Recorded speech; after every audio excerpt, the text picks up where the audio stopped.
Michael Burry has made it into the headlines yet again. The man from The Big Short, which is a pretty good movie actually, where he bet against a market, the housing market, that no one really saw coming, made a bunch of money, became super famous, and now everybody follows him and sees what he's doing at all times because everyone assumes that he's just insanely smart because he got something right that a lot of people weren't actually looking at.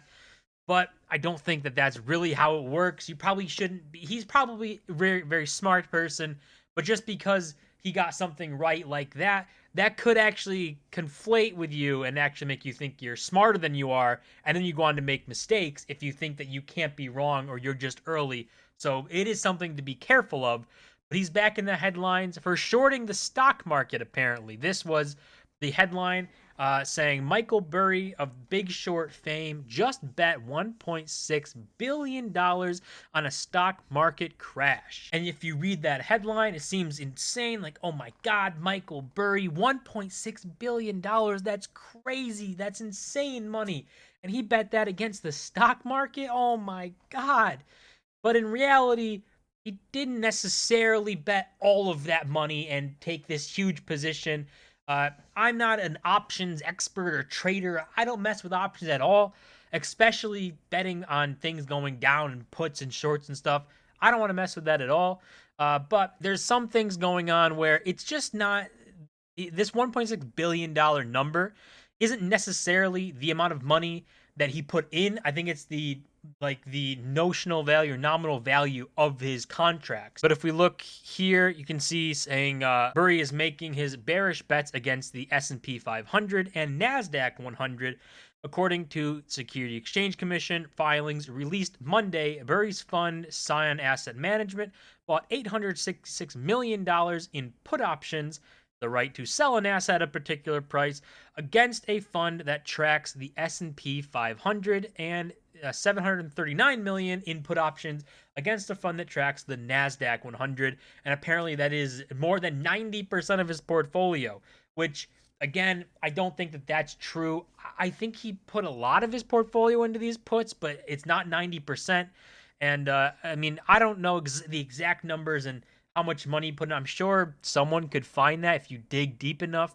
But to break down kind of the math behind this type of stuff, I like this here. So this is, someone on Twitter, the Michael Burry stock trader. But you can see this saying, Michael Burry shorted the market 1.6 billion, saying the same things, and it's 93% of his portfolio. But Dylan LeClaire says this is reporting notional derivative exposure. I can buy 10,390 SPY puts expiring Friday, each costing 2 cents for $200, and would give me $448 million of notional exposure. The numbers can be kind of moved around and looked like a much larger position than it actually is.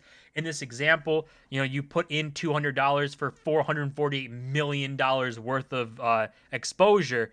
Now, I'm not an options expert or trader. I don't go into any of that stuff. So to know the ins and outs of everything here, it's beyond me. It's far beyond me. But basically, what I would take from this is that Michael Burry's $1.6 billion, the big number that everyone's looking at to say, oh my God, he shorted the stock market with 90+% of his portfolio. It's the end. He was right about the housing market. This is the end. The stock market's crashing. It's over. Oh my God. It's just not something to be that crazy about because of how, like, what are his contracts? What's the expiry? How much do they cost? What money did he put in? What is the exposure that he has because of that? So there's a lot of questions to ask than just looking at the 1.6 billion saying, that's it. The market's over. It's done. We've had our run. It's time to hang it up. Stocks are crashing. And I think that, Michael Burry being this famous guy who got the housing market thing right? A market that crashed that nobody was expecting to crash. He got that right. And he even had kickback against investors and people who he was using their money to short the market. They didn't want to be involved in it. They were mad at him because he was losing a lot of money up until the market crashed, because the market can remain irrational longer than you can remain solvent. That's a saying for a reason. And it's why I don't mess with shorting or options at all. Maybe if you want to have some fun and throw a little bit of money around and see what happens.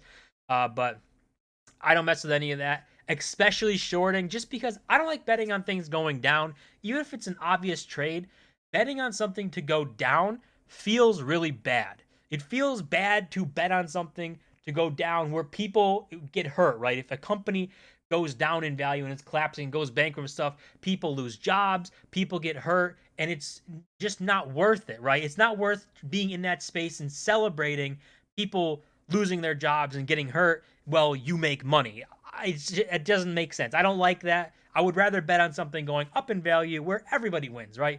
Everyone working for the company gets to make more money, gets to secure their job. You get to make money because the stock goes up or because your asset goes up. So I'd much rather do that than short anything. But as for Michael Burry, shorting the stock market, not necessarily 100% true. He's definitely, bought some puts, and who really knows the exact number. Maybe he's put a lot of money, a decent amount of money, like tens of millions of dollars, maybe even hundreds of millions of dollars, but it's not billions of dollars. And, could he be right? Maybe. Could he be wrong? Maybe. Who actually knows? And just because markets went up a lot, the S&P's had a very good year, the Nasdaq has a great year, doesn't mean necessarily that betting against them is the best thing to do then, because like you said, the stock market can remain irrational longer than you can remain solvent. So if the stuff starts turning around and going up again, now you're losing tons of money, and no one wants to really deal with that, right? So we'll see how this all plays out. It is something that retail investors, I don't think, should follow Michael Burry's example. Seeing him talk about this and seeing like when he got this one thing right that no one else thought was going to happen and he made a ton of money, he's got to be right. That is a very dangerous mindset to have, because you stop looking at things objectively and start looking at things just because someone was very smart in the past and got something right doesn't necessarily mean that they're going to do that again. And matter of fact, it almost means the opposite. We've seen Michael Burry calling for the last few years that stocks are going to crash, things are going to be terrible. Oh my God, it's over. It's game over. Good luck. Sell everything. But they didn't crash. They went up, actually. One of the best years for the stock market was this year. So, just because he is smart and got something right a little while ago doesn't mean he's going to get every call right. But that's going to do it for this video. As always, don't just smash the like button and subscribe, and I'll see you guys in my next video.